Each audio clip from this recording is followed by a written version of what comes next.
The one behind me is working. Yes. Sergeant, just ensure that you engineer the correct temperature in the room for the comfort of Honorable Mule and others. Yes. Honorable Alice Wahome, welcome to the committee. This is a committee of parliament that is conducting confirmation hearings or vetting for the nominees to cabinet by His Excellency the President. And you are one of our colleagues who has been given the privilege. You are welcome to the committee. This is now your time. I will direct the clerk responsible to swear you in.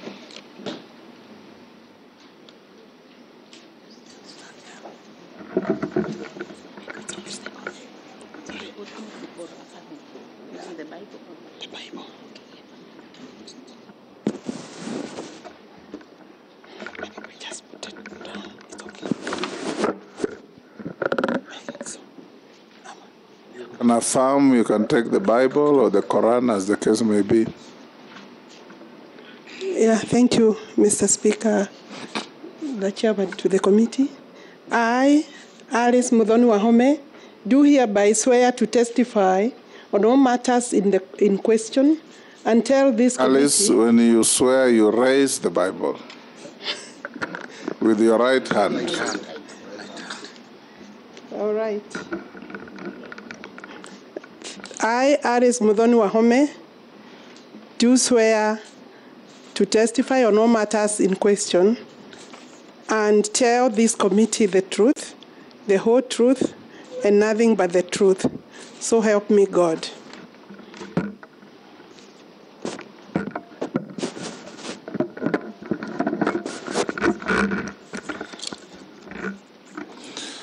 Honorable Alice, welcome once again. We are going to have an interactive session with you.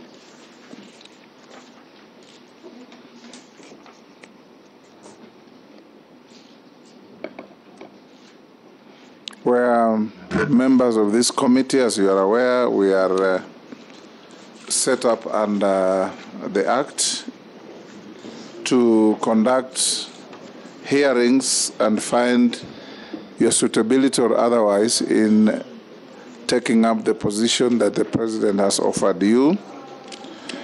We are chaired by the Speaker, yours truly here, Moses Wetangula, and I'll invite members of the committee to introduce themselves for purposes of Hansard.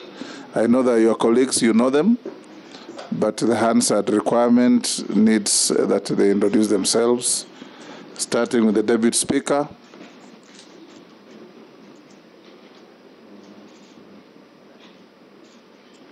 Good afternoon and congratulations, Honorable Wahome, on your nomination as Cabinet Secretary. I'm Gladys Boss, member for Wasingishu County and Deputy Speaker of the National Assembly. Thank you. Kimani Shongwa, Kikuyu Member of Parliament. Upio Wandai, Ugunja MP. Jonet Mohammed, Suna East. Owen Baya, Kilifi North. Robert Mbui, Kadhiani. Rehab Mukami, County MP Nyeri. Ferdinand Wanyonyi, Member of Parliament, Kwanza, Trans Nzoia County. George Gitonga Murugara, Member, Tharaka, Tharaka Nithi. David Kosing, Pokot South MP. Abdul Rahim Daud, Northi Menti, Meru County MP. Honorable Mishimboko, MP Likoni. Nelson Arap Koech, MP Belgut. Thank you, Chair. Caleb Amisi, MP Saboti. Dido Raso, MP Saku. Abdi Shurie, MP Balambala. Emase Mary, MP Teso South.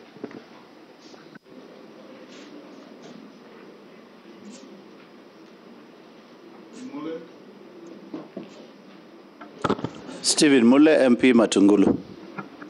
Naisula Lesuda, MP Samburu West. We also have our secretariat led by our clerk to the National Assembly. Thank you, Mr. Speaker. My name is Sarah Kyoko, the acting clerk of the National Assembly, and I'm accompanied by the Deputy Director, Legal Services, Mr. Michael Karuru, and other staff who are assisting the committee. Thank you. Thank you, Honorable Alice Wahome. Our next step is to get from you your documents as indicated in the invitation letter. If you have them as a bundle, you'll give to the clerk after I mention them. They'll check your copies that you leave with us against your originals, which you may be at liberty to take back after the meeting. You have your compliance with tax obligations from KRA? Yes. You do? Yes, I do. Use the microphone, please. I do. Clearance with the Higher Education Loans Board? Yes, I do, Chair. Clearance with the Ethics and Anti-Corruption Commission? Yes, I do. Certificate of Good Conduct? I have one. From the DCI? Yes, I have one. Very good. Your national ID? I do have the original with me. Your academic certificates? Yes, they are there, Chair. Okay, that gracious lady will have them and compare your copies with the originals. Where there's a deficiency, she will report here and we will advise you. The only deficiency is that I could not trace my original certificate, University of Nairobi, but I have a letter from the university dated October 12th certifying that degree. I am also a witness that you went to the University of Nairobi. Thank you, You are Chair. 2 years behind me. Yes, I thought it was 1 year. 1 year behind me. Or thereabout. And you duly graduated and practiced law with me in the corridors of the High Courts. Thank you. Thank you, Chair. I still hold the current practicing certificate and I have put one here. Excellent. I don't think any member has any issue with that. The next question to you, Honorable Alice.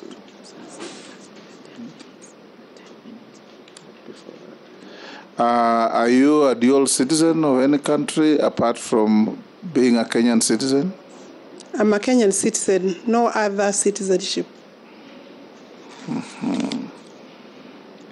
We will give you 10 minutes to introduce yourself. Who is Alice Wahome? What are you?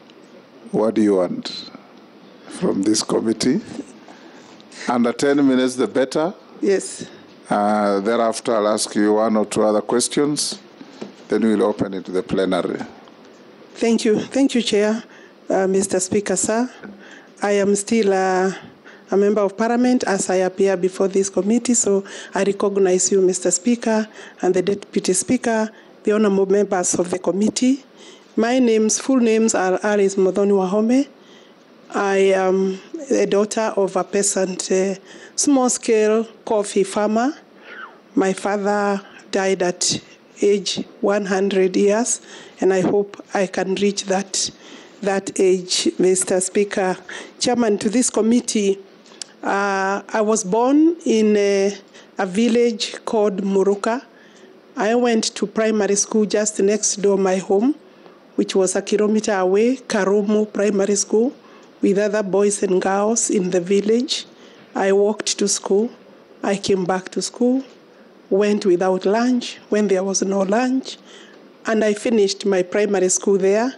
And I joined Siakago Girls for my O-levels. We did O-levels, Form 1 to Form 4. I finished in 1974 and then joined. I finished in 1977 and joined A-levels for 2 years, Bishop Gatimu Girls. It is from there, Gadu Girls, that I was called to Nairobi University as a law student.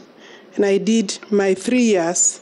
After 3 years at Nairobi University, I graduated with a Bachelor of Laws degree, and then I joined law school for 1 year at Tudor Jackson, and thereafter, my first job was a state counsel at the Office of the Attorney General, where I practiced for about 2 years. I left and joined Makecha and Company, the late Makecha and Company. From there, Mr. Chairman, I set up AM Wahome and Company Advocates. After finishing, I think I did work for until 2014, when I was joined by my daughter, who is a lawyer, as a partner. And I believe she's in this room, so that we formed Wahome and Akendi, where if I am approved by this committee, I'll be resigning. I have held my practicing certificate from 1985 to date. It's still valid for practice, but I'm aware, acutely aware, that if I'm approved, I will not be able to practice. It is I would like to say something about my young age. I have worked like any other village girl. I have milked. I know how to milk. I know how to cut grass. I have cooked for my brothers, as was expected, even though some of them were older than me. I didn't understand why, but I know I did those jobs. I have followed my mother to the garden, to the shamba, up and down, and she was one of my driving forces or factors, because she was a hard worker. My father was a polygamous man. We are 48 siblings in my home, and very hard-working man. Something I don't wish most men or many men to do, but and especially with the current economic times, I know that it is really a situation that I looked forward to actually making an improvement in my life. In terms of my upbringing, I could say within the village, I was one of the few privileged girls, because my mother was very keen to ensure that I go to school. My father educated all of us through his coffee farm, about 9 acres of coffee. I was determined from that age to make a difference as a girl. I looked forward to leaving the village and joining other working people. And as I sit here looking forward for approval, and I hope that I will be approved, I would want to encourage other girls from the village going to school even without shoes today, maybe no water in their homes, no running tap, no food sometimes, but that there is a hope and there is a future, and they can be able to work and reach higher heights than what is their situation. I think, Chairman, I'm saying that I'd also want to let women know that there are many opportunities. If women understood, despite the barriers, patriarchal barriers, cultural barriers, economic barriers, society barriers, that there is still a lot of opportunities unexploited, and I am looking forward to exploit the current opportunity if I am approved. Chairman, at this stage, allow me to say thank you to His Excellency the President for finding it fit. It's really one opportunity in a lifetime for a woman who has come from where I have come from. I say that because the vulnerabilities of a growing girl, the vulnerabilities are very huge. Escaping pregnancy at primary level, escaping pregnancy and other hazards that face even boys and girls to reach this University of Nairobi at that time and still today was the university is not a mean achievement. And I know that it is our pride to see more women and girls achieve even at university level. I know, Mr. Chairman, that I actually have a husband. I married while at the university. I think I was a bit too fast. And I'm grateful because the man, the father of my children, is still my husband today, which is also not a very small achievement. And especially it's a major deal to be able to live with a husband, the same man, for I think now 39 years. I still love my family. I have 4 adult children, 2 lawyers. One is almost finishing his law school. The other one is my partner. I have a doctor in the family, and I have a media personality in the family. Of course, they are all adults with their own families. Maybe that is sufficient to say, but I also want to let the girls in Chicago girls know that at the time I went to school in Chicago girls, in Embu, Bere, those days there was no water. We had to go to fetch water in the streams. And I know that today the life there may be different, but I hope to be able to visit them if I'm approved as the Minister for Water, to find out whether they have running water in the bathrooms, because we did not have running water. We used to fetch water in our karais, and then we would wash outside, and the sisters would, of course, during darkness, we would ensure that you wake up very early, because the bathrooms were also not enough. It was a hard life, but it was good. In terms of the village life, we must be able to ensure that our schools have the adequate facilities. I think maybe that is enough. I, of course, have been elected twice. The third time this particular term. Very grateful to the people of Kandara.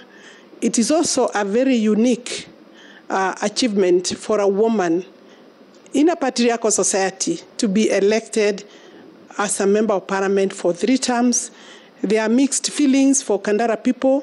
I want to confirm to them I will not be very far away, despite maybe the duties that I may get away from the constituency. But I want to assure them that I will keep in touch with them, albeit that they may have to have another member of parliament. Indeed, campaigns are very, very hot there now, even before I tender my resignation, Chairman. But I want to assure them that I'm grateful, forever grateful. I was the first woman in Murang'a County to be elected in a constituency. After me, 2 other women have been elected. We lost one, but we still hope to get another or 2 other members. And therefore, that is a place and space I'm very proud to speak about. Kandara constituency is very progressive. Thank you, Alice. That is like the story of all of us. Well done. I'll ask you 1 or 2 other questions. Have you ever been dismissed from office for any conflict between personal interest and public or official interest? I have not been dismissed, Chairman. From any office? In any office or from any office. With that rich history and background, long practice and so on, what is your financial net worth? The gross is about 392 or thereabout, 392 million shillings. Mm-hmm. And what are your current and undisputed sources of income? Maybe I could say the net. The net is 218 million shillings. The others are debt, yes. My net worth is 218 million. And this is a value of properties between myself and my husband. Some of them. Those are family assets. Those they are family assets. What are your current and undisputed sources of income?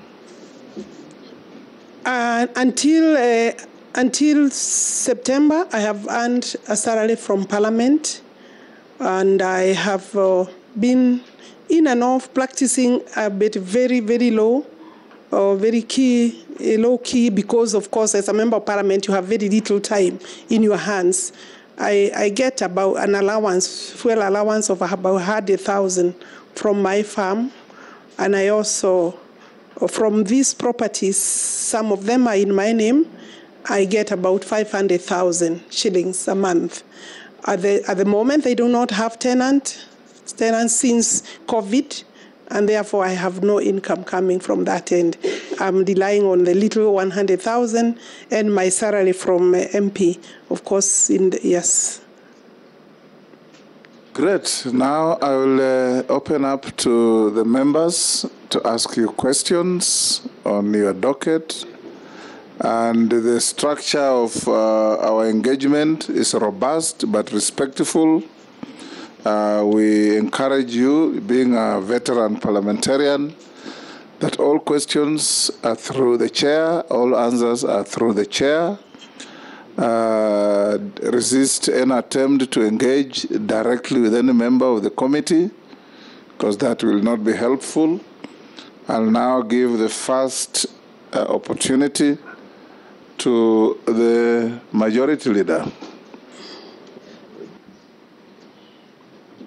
Thank you, Honorable Speaker. Honorable Alice, you've been very passionate, and I could tell you're very passionate on the girl child issues. And now that you mentioned Siakago girls and how you went there and there was no water, I'm sure you're also certain that many parts of Siakago today still don't have water, and so are very many other parts of Kenya.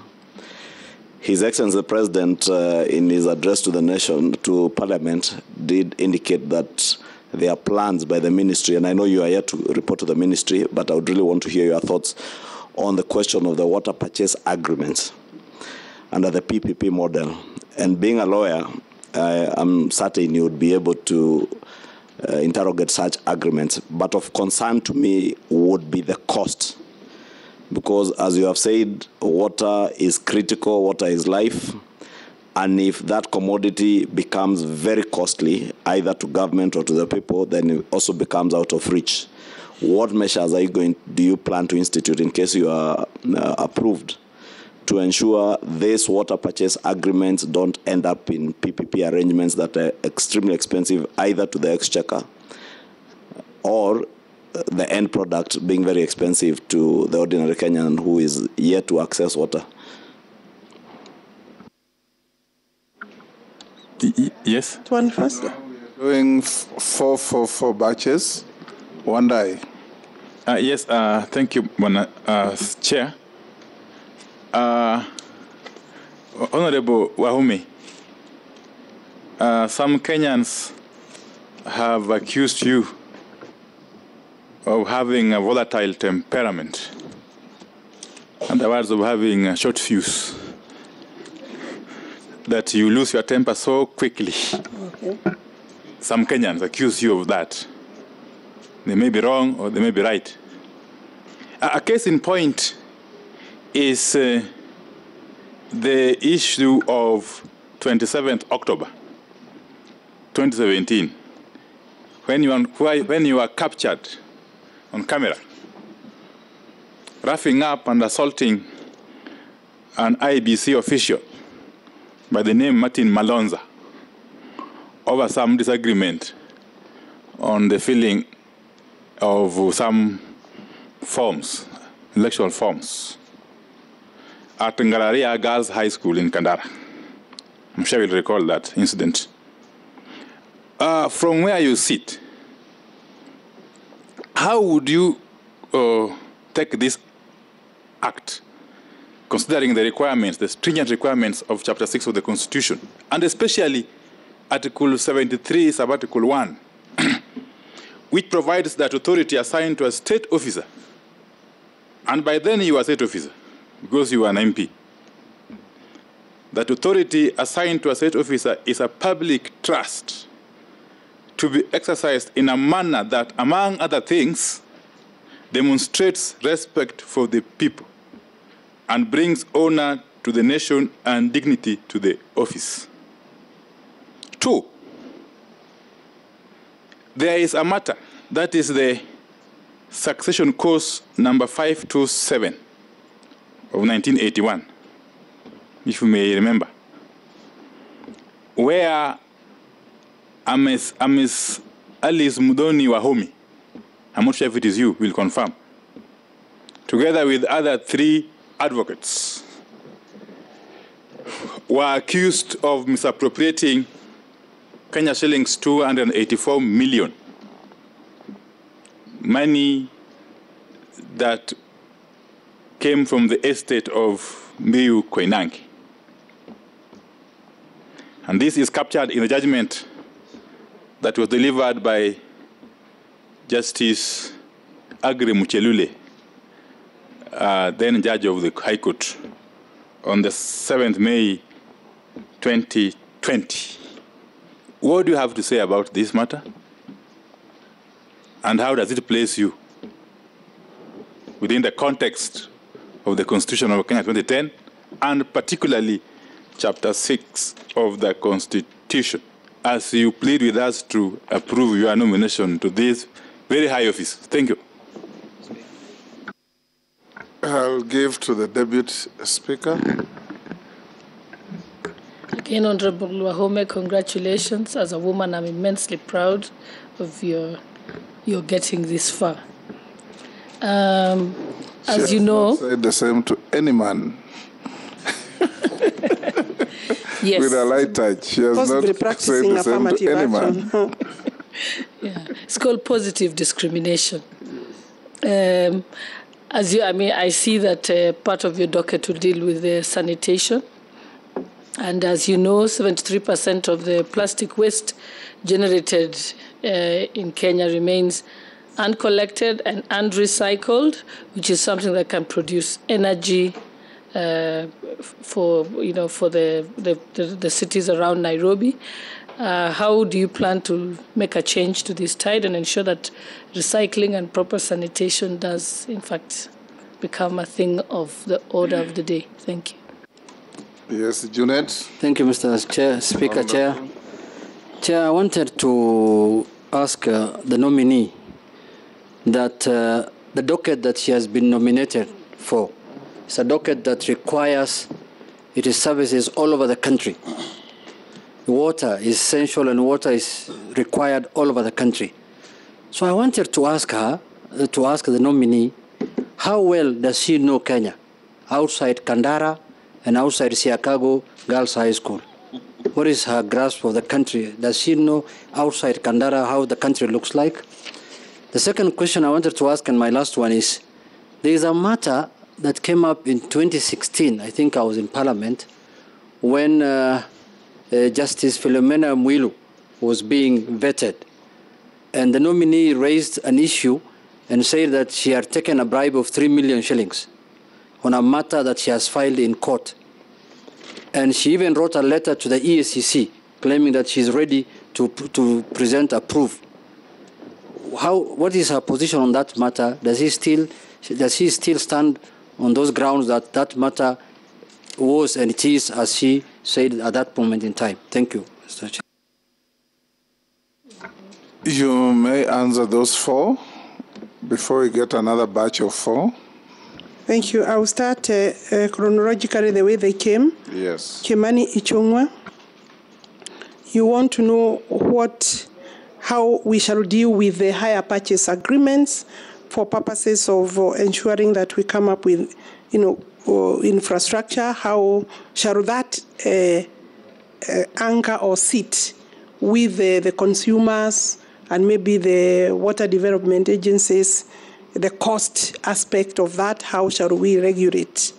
First, we do have WASREB, that is the main body that deals with the water regulation in terms of costing.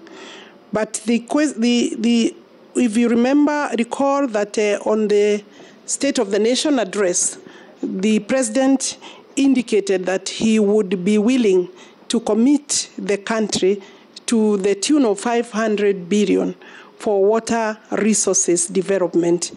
I would, if I am approved, be supporting that, and I hope that it is something that Parliament will be able to attend to and support. At the moment, we are having a budget of 24 billion shillings and from the GOK, and then another 54 billion shillings, totaling to about 78 billion.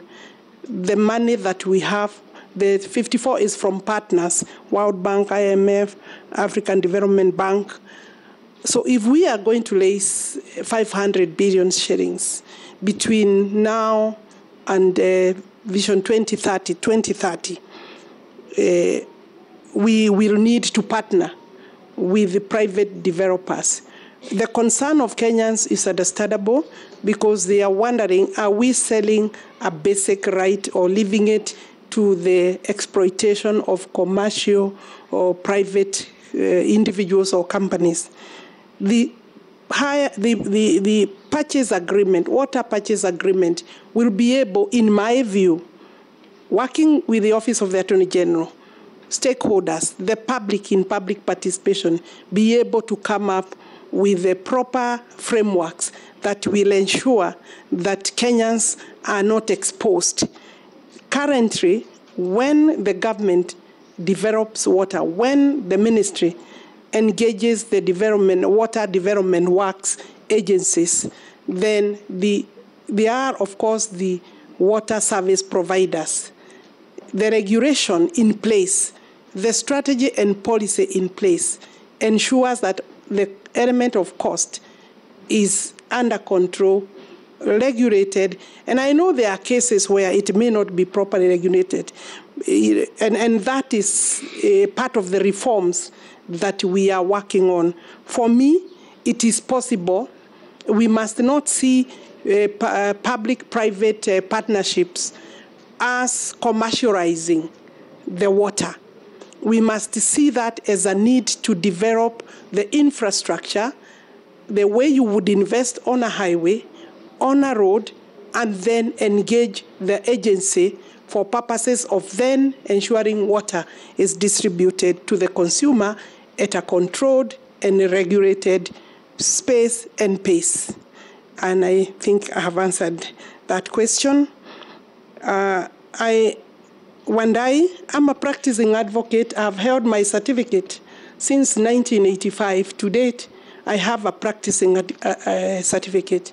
Anybody who has taken clients' money may not be very lucky to have a practicing certificate for the period that I have had. The complaint you allude to occurred or was filed in 2012. The DCI has had that file, and it only becomes live when I'm about to go to elections, 2013, 2017, and 2022. You will find it being brought up even in the media, but finally, the DPP had the opportunity with the DCI to look at the matter. It is 3 advocates plus myself, and the Office of the Director has directed that there is no criminal liability in the matter.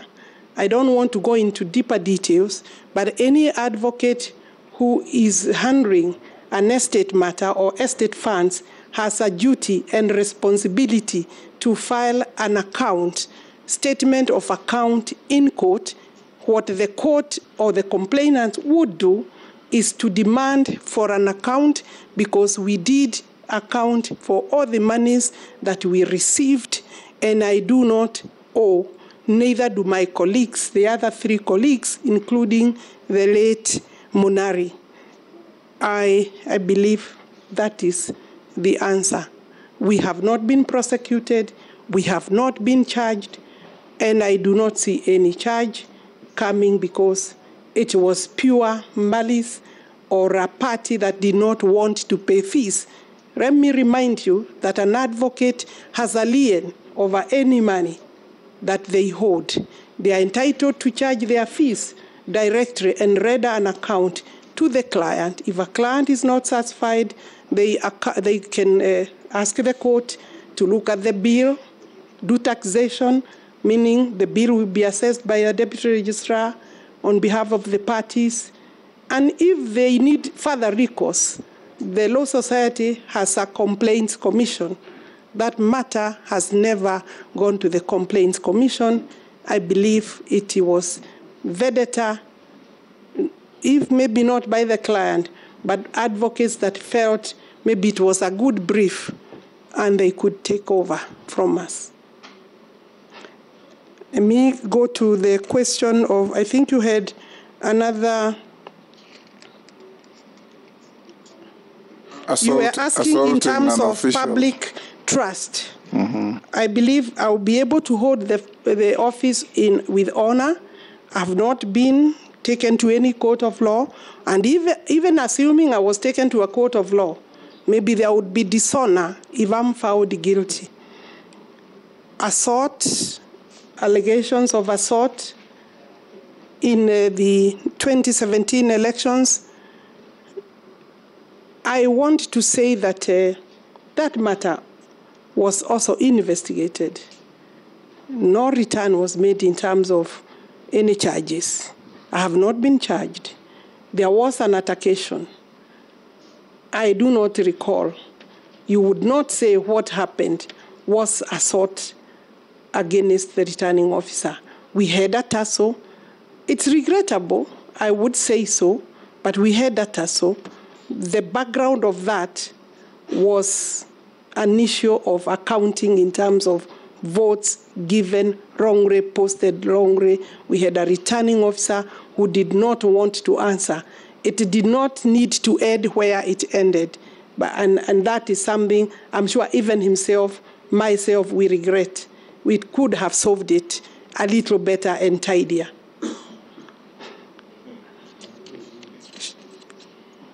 Gladys Shorey is asking me about recycling. How do we deal with sanitation? These are matters that, the ministry is involved with the development of water, resources, sanitation, and irrigation. In terms of sanitation, per year, we are funding all necessary projects to the tune of only about, including donor money, about 31 billion shillings. The money is not enough to do what we would want to do. This is an area that has recently, because of the need to improve the environment, has received a lot of interest, and I believe partners will come in to assist, while the government must also commit more funding, and Parliament is a key player in that. I think it is an area that we would work for. We do have a strategy in place and policy. So what is remaining is just to implement and move forward. I'm reminded that the president has said he would want to take up the cleaning of the Nairobi River in a very serious manner as soon as possible, as part of ensuring that our sanitation is sorted. Junet Mohammed, Mheshimiwa Junet Mohammed, you are asking whether, other than Kandara, I know any other part of the country. I think in the ministry, I do not need to know any part of the country to be able to implement the policies that the ministry has developed. We have policy in place, we have strategy, reforms are in place, we have both the statutory and regulatory mechanisms, and we have very serious technical support teams in the ministry where there may be deficit or need to add, to improve, to train further. We shall do so that the designs, a lot of designs, including national master policy. I just need to sit on my desk and be taken through the national water policy and the national master plan for water. And then, therefore, I'll be able to find your constituency where it is or any other. But is it true that you don't know anywhere else apart from Kandara? I would be happy to go. Of course. That was his question. Mr. Chairman, to answer the Honorable Junet, I have traveled in all the counties in this country, both at my own free time and also during the very extensive campaigns that we did, including Junet Mohammed. I'm sure he has traveled. Mheshimiwa, I'll be able to find my way around, definitely. Thank you. We'll take the next batch.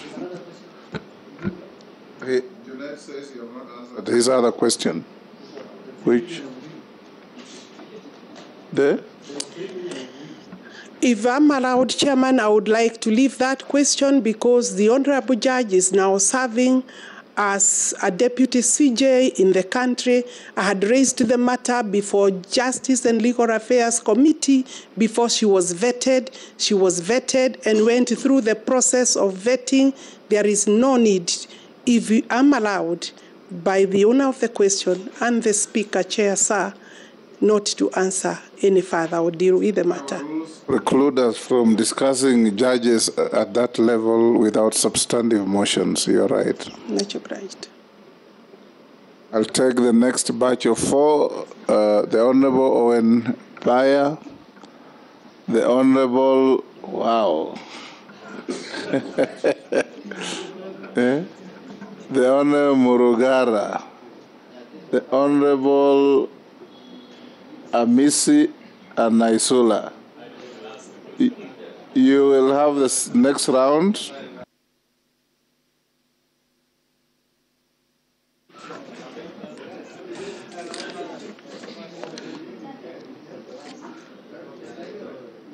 Can I start, Speaker? All right. Thank you, Honorable Speaker.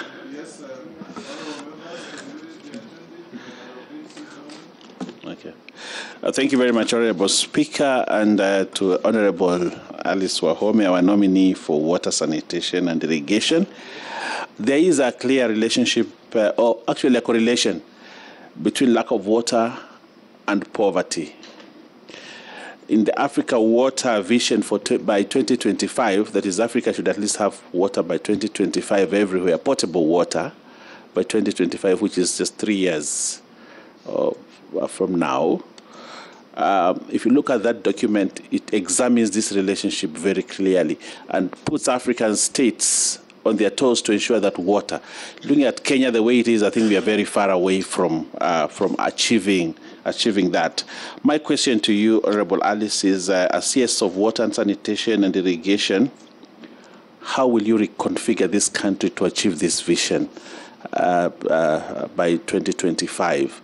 And what is it that you'd want Parliament to do so that you can achieve this vision, not only for the country, but also for Africa? Secondly, if I put it within this supplementary, Mr. Speaker, there are places in this country, if they had water, they wouldn't be as poor as they are. The docket on irrigation is placed squarely into you. How will you bring all this together to ensure that irrigation plays a role, but also water is found at home so that we can curtail the poverty that we have in this country? I thank you, Mr. Speaker. You see? Thank you, Chair. To our nominee, our constitution, we heavily borrowed from advanced democracies, US, UK, Canada, some Scandinavian countries like Sweden. But the best practices are not borrowed. We see ministers in these countries, whenever they are faced with flaws or mistake, they resign. But in the history of our country, you've seen ministers saying that some of them that may be known to you, that they rather die than resign. We get a lot of challenges during our working, especially these high-profile positions. There is a lot of pressure. And somebody accused you of being temperamental. Are we going to see a change that whenever there is a flaw to you, maybe in the course of your work, the pressure increases higher than normal and your hand moves closer to somebody at a speed faster than lightning? Are you going to resign? As flimsy, as petty as the offense is, but are we going to see more responsible minister this time round? Next, Morogara. Thank you, Mr. Chairman. Mr. Chairman, this is to the nominee. Water is everything. In fact, they say water is life.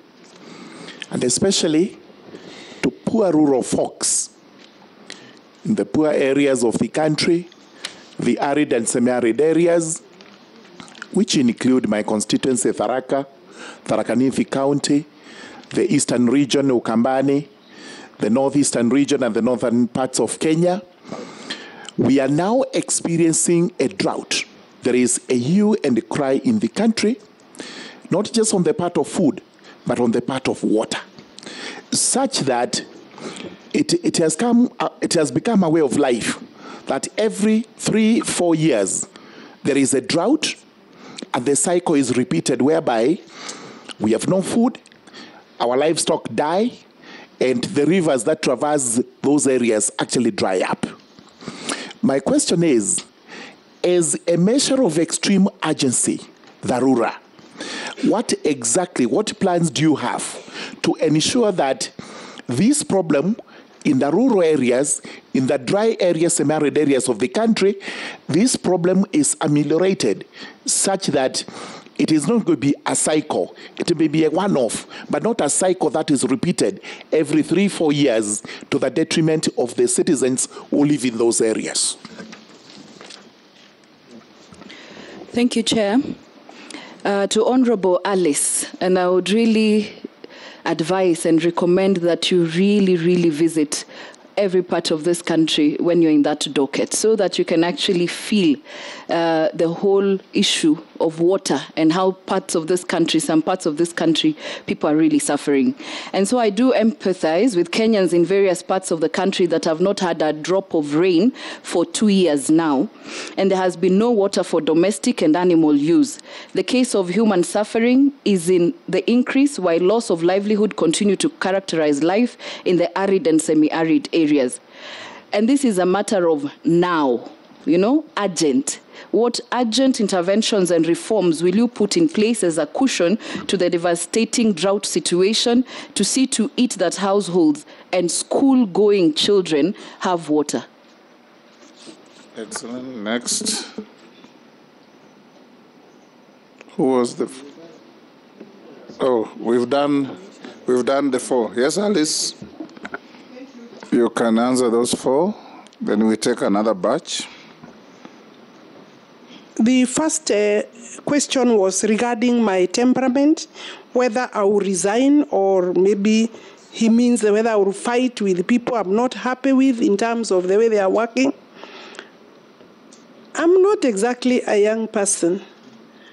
I have the advantage of working now maybe for the last 40 years. And I do not recall any other incidents.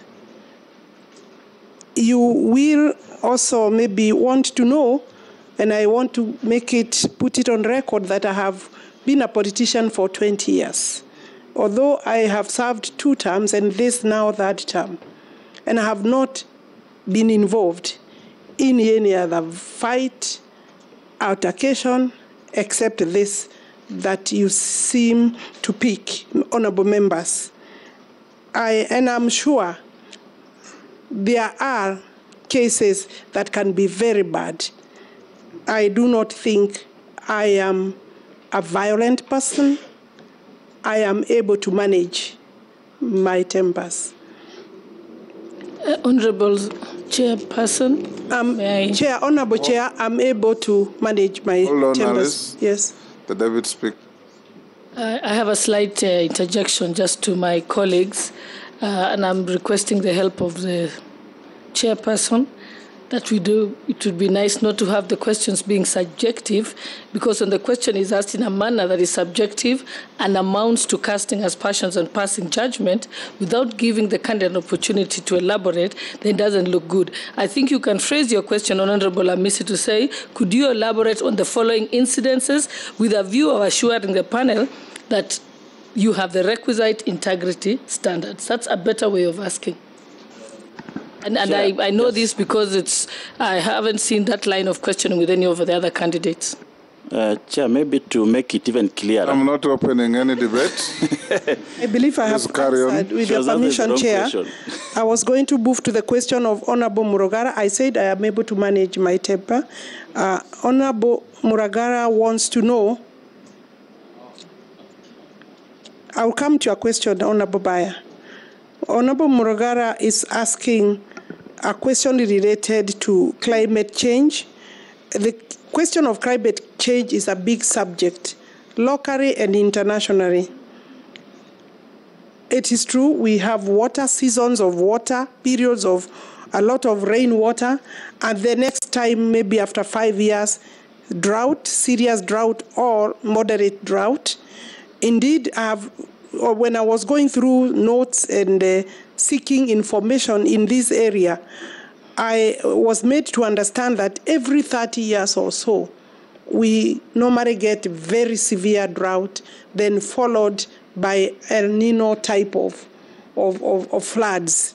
It means we have not been able to learn properly. We have not put in place measures before that will deal with the water harvesting question. I have gone through the documents. We do have now Irrigation Act. We have water conservation regulations, and regulatory mechanisms are in place. There is a lot of effort and research that has been put in place on how we can conserve rainwater, including coming up with, I think they call them dry valley dams, which means they will draw water from the rains. And indeed, when you walk, for example, when you go to water from Makueni, going those two valleys there, you can see big valleys that would be able to hold a lot of water. We have seen serious devastating floods in most of the eastern provinces, regions, the counties like the ones Mheshimiwa Resuda is referring to, her county, but that water after 3 months is not there. The ministry intends to partner with Parliament, provide funding with other partners, including private partners. I will go back to that question. Dams is a big solution. Development of dams, infrastructure is a big solution to the question of water, because dams can be able to hold rainwater, water flows from floods, and I have looked and seen that we have a long list of dams that are either 50% complete. A few have run into problems because of either the contractors have run into serious financial issues, but majority of dams are kind of halfway. I'm told that we need this, the whole of this, the master plans, the research, the designs are there. I'm told what we need is money. Between now and 2030, we need to raise 1.8 trillion shillings for both water resources development and sanitation by 2030. If we did that, we will possibly deal with 3/4 of our problems. So yes, I'm sure I'll be coming to the honorable members to be able to discuss how we can partner in the area of looking for more money. Honorable Baya is asking how, the question of hunger, poverty is related to no water, no agriculture, no growing food, no production. I agree with you. The docket of irrigation has received serious attention I can assure you that. And I think sometimes there is a lot of politics around irrigation. If you look at the irrigation schemes that are there, and I'm sure your region is one of those.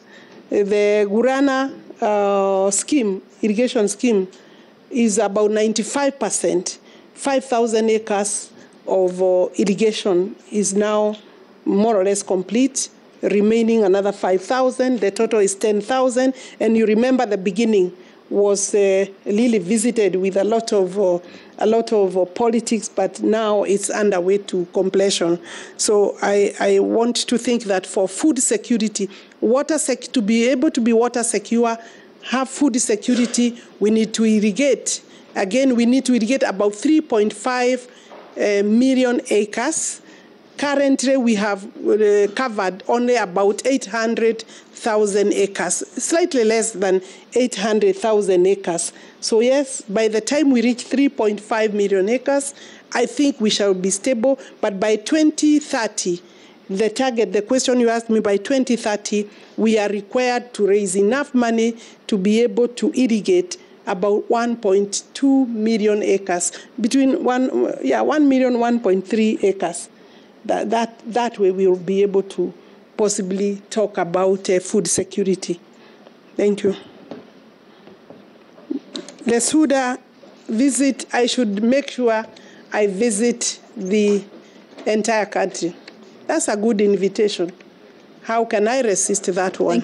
Thank you, Chair. I'll join you in that. Chair, through you. So the drought questions, school-going children, you had me about. Yes, thank you. And I believe the nominee touched on the long-term interventions, yes, as she was answering Honorable Murugara. But I need immediate, urgent, now. The boreholes, the small ponds, the smaller dams, other than the mega dams, collecting rainwater, ensuring that we are able to, some areas, in fact, we even use dozer system, which is a very short-term and expensive mechanism. But boreholes, water harvesting, I have seen a lot of urgent, rapid response mechanisms or efforts by the ministry, and I'm sure as soon as I get office, with your approval, I'll be able to look at what is the immediate that we can do so that children are not running without water, but also that they can harvest water from schools where the ministry, with the help of agencies, they are delivering and distributing water tanks for purposes of storage. So yes, we do need a quick intervention water storage. Yes. I think I've answered all the questions. Next batch.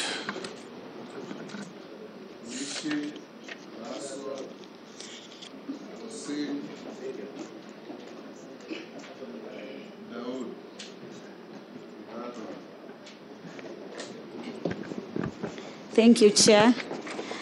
Chair, all of us, we understand that Kenya is a water-scarce country, and right now we're experiencing a lot of scarcity in terms of water, and the reason is being climate change, global warming, deforestation, and also destroying of our water towers. Recently, I've seen some leaders saying that they will allow some people to do cultivation or other farming in Mau Forest. So I'm asking our nominee, what is your take in terms of safeguarding our water towers or other water catchment areas to ensure that we have adequate rainfall? The other issue to the nominee is about what is your plan in terms of adequate supply of renewable fresh water for all Kenyans? I thank you. Next. Thank you, Chair. Honorable Alice, my question, I really want you to be very specific. We are facing the worst drought in a decade. Currently, schools are being closed because there is not even water to cook food for the pupils or the students. And the rains maybe is unforeseen. the short range might fail. So what we are asking is, as a stopgap of immediate attention, what is the ministry doing? We know you have not sat on that seat yet, but you should be able to get the information and give us feedback to that effect. On the same, your predecessor was also a lady. She was not seeing eye to eye with members of parliament. And yet water is life, and water is life. We represent the people. We're actually the actual representatives of the people of Kenya. So how are you likely now to work with Parliament and members of Parliament? Thank you, Chair. Singh. Thank you, Speaker and Chair of this committee. Number one, Speaker, is I didn't feel that the nominee answered the question by Honorable Ichung'wah properly. That was also my question in terms of water purchase agreement with the president. As of now, it's a policy. Maybe the nominee has not maybe acquainted herself with that policy and how it's going to happen. Maybe she would have said like that. It's a very fundamental policy, Speaker. I didn't get that very well from the nominee. But my question is, Chair, water is a default function. I want to hear from the nominee. What is it still doing, that function of water in national government? Is it that the county government cannot do those mega dams? Or is it that we cannot be able to give them the money? What is it that is amiss in our structure of devolved functions, Honorable Speaker, that national government is still insisting that, okay, maybe you people are small brothers, you cannot be able to do these mega projects we can be able to do as government? What is it that is missing? Finally, Speaker. One question. No. Finally, Speaker. Yes. It's not a question, but it's maybe a reminder that the nominee, if approved by this House, I want her to pay attention on the mega stall projects, Honorable Chair, particularly in West Pokot. There is one dam in history of Pokot Nation, one, Honorable Speaker, that has ever been done since God created the world. It's called Murun. You know that, Speaker. You know that's your home. We passed there. One since God created the world. It's about 60% complete. I hope the nominee, if she gets this one, takes that as number one, because that's the only one, Chair, since God created the world. There's no other dam that has been done in West Pokot. Thank you, Chair. You see, it's a reminder only. Thank you. Thank you, Chair. Mr. Speaker, I want to ask the nominee for water. We have a river which comes from Mount Kenya, going through Meru, going to Tharaka, and it is a major source of water for Mount Kenya East. And Mr. Speaker, through you, I would want to ask if the nominee goes through, because there are people who are irrigating with that water, and it's not just in Meru, in all the rivers in the country. They're doing hydroelectric plants, irrigating and everything, and people downstream cannot get the water. Mr. Speaker, I would want to ask the nominee, once she gets into office, if the House approves, what is she going to do with those areas? Because Meru is not known to be arid or semi-arid, but right now, people are dying in Meru. Mr. Speaker, again, we hear about dams in each and every county. For the last 10 years, Mount Kenya East, we have talked about a dam, Kianjuri Dam, which was supposed to be done in Mount Kenya, which would go to Meru County together with the Tharaka-Nithi County. Mr. Speaker, we hear there are dams everywhere, but we are wondering, is the Tharaka-Nithi and Meru not in Kenya? That we do not get those dams. And we hear, the other day we heard in Kirinyaga 20 billion, we hear Aror and Kimwarer 50, 60 billion. Now we are wondering, where do we stand? So we would want to ask our nominee that if you are nominated to that office, you do a fair distribution of dams in all over the country and not just in a few areas. Thank you. Answer, as you do so, I don't want us to repeat ourselves. The Honorable Posing asked you Ichungwa's question, and in my estimation, you had adequately answered it. You said you'll have public participation, you will have a look at each case in its own merit, and you'll consult the Attorney General to come up with proper, acceptable legal documents for the water purchase agreements. So you don't need to repeat it so that you answer other questions. You can answer him on Murunyi Dam and others. Kopsing, and maybe I could then start with that so that I finish. Thank you, Mr. Speaker, even Chairman, for helping me out on that one. Water is devolved. That is your statement. What the national government is doing is water resource development infrastructure and managing that infrastructure so that by the time the counties are given water, then they are able themselves to distribute. They still have a big role. I guess it is not possible for the national government to deliver on a delivery of water access to water to everybody without involving of the counties. But I'm sure you also agree the infrastructure, the management and development of that infrastructure is still a role of the national government. But it also does not stop the counties from coming up with their own irrigation and water projects. So I think I have answered that. If you look at the Constitution, there is nowhere it is stated that the national government will not work and develop the infrastructure. The dam you are talking about is 60%. Mheshimiwa, it's not just this particular dam that it is incomplete. There are very many dams. I've looked at the documents. It is possible that we have maybe more than 40 dams or thereabout that are incomplete. Some work is going on. Others are waiting for release of funds. You know where the country is at the moment. You know where this government found the economy. And without passing any blame or ducking the question in any event, is that I said we need 500 billion shillings to be able to be water secure. And that's why it is important that the country understands that private and public partnerships are not a way of commercializing or selling water. You know, of course, water is a fundamental human right.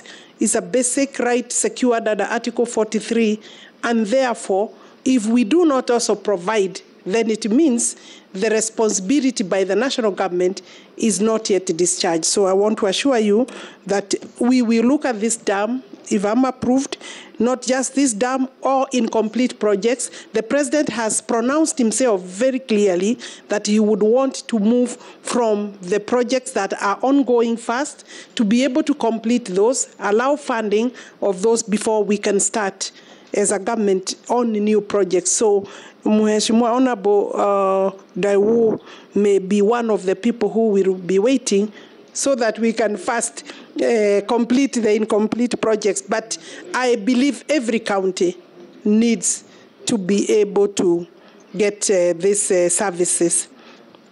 Honorable Mishi, it is true, yes, we are a water scarce country because of climate change, because of course of poor management of our water resources, the catchment areas, the water towers.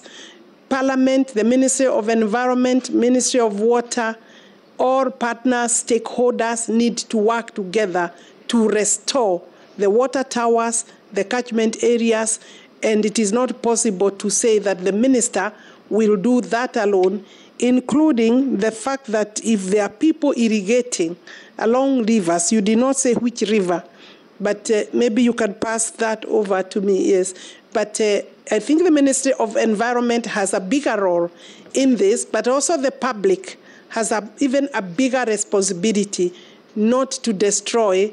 We must work on conservation rather than destruction. And therefore, those irrigating along the rivers, I think awareness creation also by members of parliament is important. Adequate renewable waters.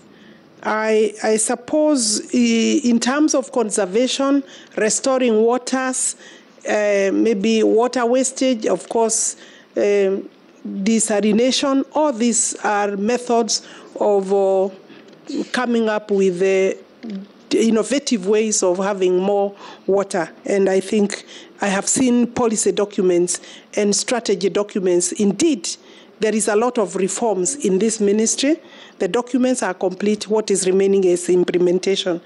Honorable Raso, I will take the speaker's, the chairman's advice that I may have addressed this question because I said there are stopgap measures like delivering storage tanks, quick boreholes, small domestic ponds, or community ponds will be able to answer some of those questions. And they are under the rapid response programs.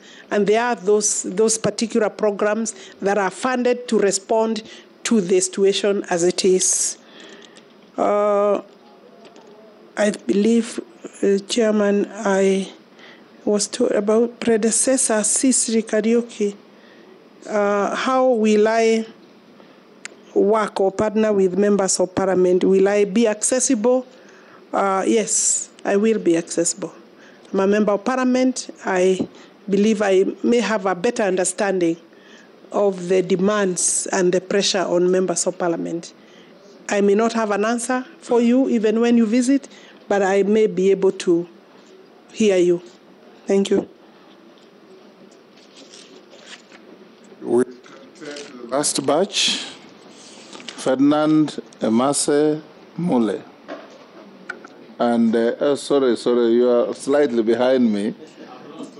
Yes, in fact, let me start with you. Coach Ferdinand Emase Mule. Okay, thank you, Mr. Chairman. Mine is slightly different. The plan, there's a plan to irrigate 1 million acres of land by the Kenya Kwanza administration. And looking at the dams that were somehow midway stopped from construction, I think because of, in my view, toxic politics of that time, Kimorer, Aror, Bosto, Londiani, Korosoin, amongst the few. Do you have plans to restart the dams again? And if yes, will we still have value for money, considering that some of these financiers have continued to pile interest on the loans within the time that they had been stopped? Thank you. Ferdinand. Mr. Chairman, I think I want to ask analysts a very controversial issue. This is where we went wrong. Irrigation is supposed to be in agriculture. Somehow it was moved to water and the blue economy. We have projects like Kalana Kulalu, which actually is irrigation for the farms there. But somehow, irrigation and how to move to water. As far as I'm concerned, irrigation is supposed to irrigate crops in agriculture. Don't you think that we should be able to move the irrigation from yourself so that you can concentrate on water other than irrigating the farms? Mary. Thank you, Chairman.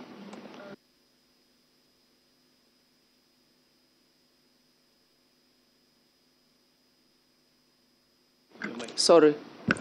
My question is on ongoing projects. Madam Nominee, water scarcity cuts across. It affects majority of the population, not only in the arid and semi-arid, but even in wet areas like Western Kenya, Busia, where I come from. There is water, yes, but we do not have deliberate structures to harvest that water. So it's not surprising to meet school children with the jerry cans going to look for water to be able to to survive in those schools. So my question is, what will be your priorities? Because government has initiated a number of water projects across the country, including Busia County. So how are you going to prioritize, noting that noting the economic situation, the fact that we are cutting down on most of the budgets across the sectors? So what are you going to prioritize? Thank you. Thank you, Speaker. My question goes to the nominee, and I will, Speaker, encourage you, please allow us to frame the question which was asked by Honorable Ichung'wah, because I find it very important for simple reason, Mr. Speaker. We are putting about a budget of about 500 billion shillings on the PPP. And I didn't hear the nominee come out very clearly on the clear pillars. And probably for the doubt of Kenyans, what are we talking about? We are talking about 5 pillars. I can name them very quickly. The water scaling, whereby we are looking at the quality, quantity, rate, and the rate of adjustment. The sale capital, the purchase tripartite agreement, the terms of agreement, and the water usage in that particular project. Then my question comes, Mr. Speaker, as a nominee to this ministry with that fundamental huge mandate being given to her, first and foremost, we need to understand, with the current economic situation in the country, will the ordinary Kenyan be able to raise funds for the purchase agreement we are talking about? I want to give an example. In Matungulu, we have the second highest bore in the entire country, producing 78,000 cubic liters of water per hour. What does that translate? It translates you need an investor, and the common mwananchi at the grassroots will be able to pay back the investor who has distributed the water, who has made sure that the quality of water is clean, and made sure that there is a drop of water at every homestead. Mr. Speaker, and the nominee, Alice Wahome, at the current situation of economics of scale in this country, does the common mwananchi be in position to procure some of these simple water agreement we are looking at? And I think you should be bold enough to advise the government on the best model. And if the model cannot work, will you be in a position to stand and tell the president, please, Mr. President, you promised the hustlers water, give them water without metering? Thank you. Yes, Alice. We could start from that question from Honorable Mule. I think I would encourage members that we don't operate from fears. You have very well articulated the fact that there will be the water scaling, the quality, the assurance, the terms of sale of that water, the costing, the tariffs. May I advise just at this stage that there will be no interface between the consumer, that is the beneficiary of the water, and the developer, because that is not possible. You can see that would not be an equal relationship. There are water providers that will be dealing with the consumer, the mwananchi.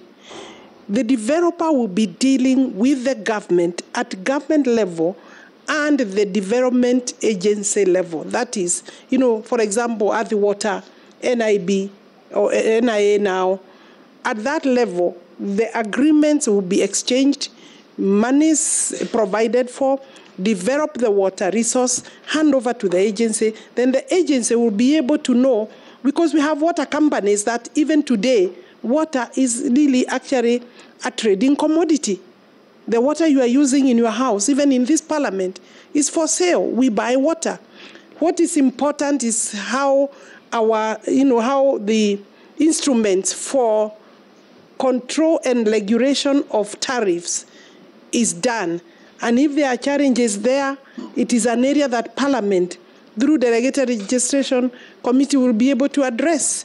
If tariffs are not reasonable, Parliament would have a role. And I think so far, I've looked at some of the studies and documentation with the ministry. Every shilling you invest in water brings 4 shillings, 4 times. Indeed, in our country, it could be up to 10 shillings. So I think there is room for control and standardization. And it's therefore, I can assure you, I think we have a role there. There is no need of fears.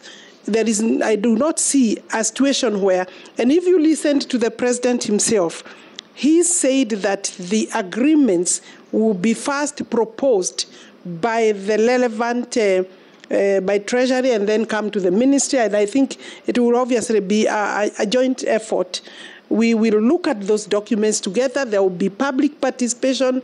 The public will be able to say, even today, you know, they are able to be consulted. And there are bad practices.